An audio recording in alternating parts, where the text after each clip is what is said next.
Fouad here for Behind the Gloves. I'm with British boxing legend Carl Froch here at the White Chisora press conference. Carl, in your career you've had your fair share of trash talking and whatnot. What did you make of the beads and the carrot talk just then that we just had? I don't know what he's doing with the carrot and all that. I understand the analogy of dangling a carrot, obviously, you know, trying to get a big fight and a future payday. But I didn't know if he was going like a little bit pornographic with a carrot or not. But maybe he was following on from the anal beads. I think we stopped going live then when that got mentioned. But no, it was comical. It was funny. It was quite witty. It was fast from Dylan White. But ultimately, I think it was quite friendly and quite serious in terms of, you know, when they talked about boxing, they're both prepared. They're both prepared diligently, and I think we're going to see the best of both of these guys. And I think a very good Derek Chisora could cause an upset, because an upset would be a Chisora win. Everyone's expecting Dylan White to do the business, get the win. I thought Chisora did enough in the first fight to win a close decision. I know White won that one on split decision, but this rematch I think is going to be very interesting, depending on how Chisora performs. I think Chisora could do it. He could pull it off. It's going to be difficult for him, but we'll wait and see. With all the talk that, you know, with Chisora, you know, working with Hay and looking in Trim's shape, he's kind of convinced a lot of people that it might not be much of an upset if he does win. How much of a percentage chance are you giving Chisora in this fight? I think it's 55-45 in White's favour. So to answer your question, 45%. You've had your you've been in the big fights, had a massive rivalry leading up to a fight, and obviously the rematch. Leading up to a rematch, what kind of thoughts go through your head? You know, you're facing someone you've already faced, and it could go terribly wrong.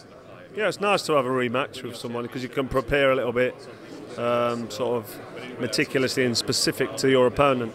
I think both of them will be an advantage knowing that they're fighting in a rematch.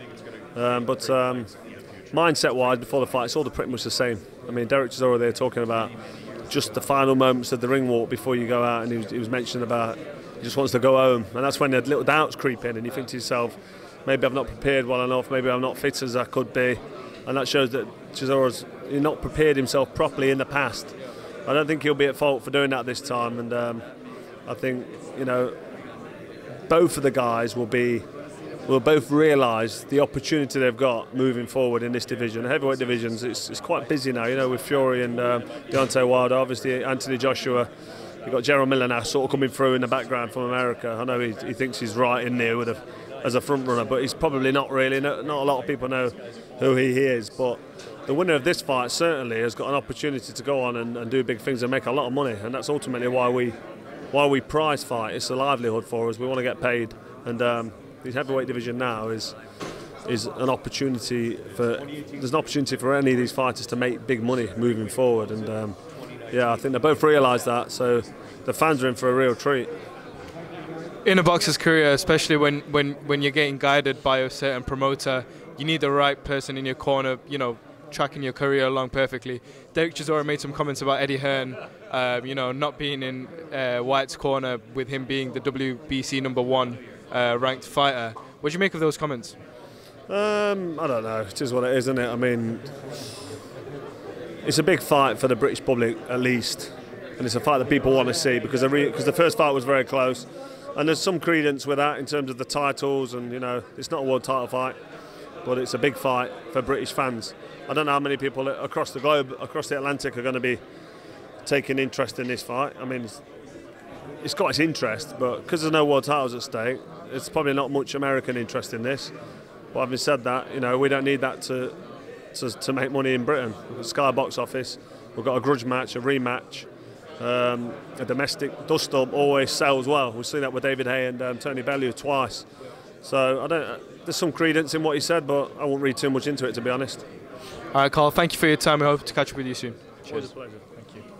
Hey Fight fans, it's Michelle Joy Phelps. If you haven't already subscribed to my YouTube channel, make sure you go ahead and do so by clicking this icon right here and hit the bell button so you can get notified every time we upload a new video. And we also have a free app available on iTunes and Google Play, so make sure you go and download that.